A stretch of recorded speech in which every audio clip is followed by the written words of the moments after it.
Customer says after a tire shop, the AC stopped working. So I do your Sherlock Holmes investigation. Look at this low side fitting. Everywhere has dust except for that low side valve, and that pipe is perfectly clean. That is unusual. That should not be. See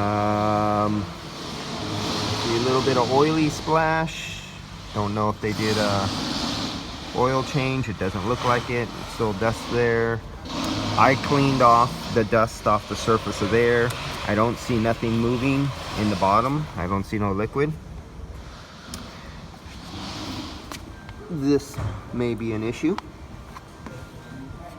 right there, but it looks like it held. It just damaged the tubes. I don't see no oil stain. But looking down here, from what I've seen from front end collisions like this, it pushes the fan shroud back into the hoses and they wear through later.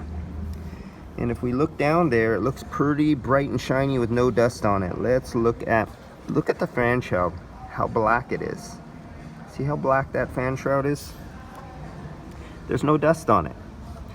Look at the hose where it touches the fan shroud. Right, if I could get it to focus, you see that fan shroud look like it's eating right into the hose right there.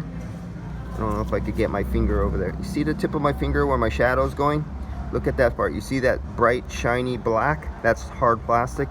See the hose is gray. Look where it looks like it's been vibrating, being pushed into it, and over the months it vibrated all the way through and ate through the hose.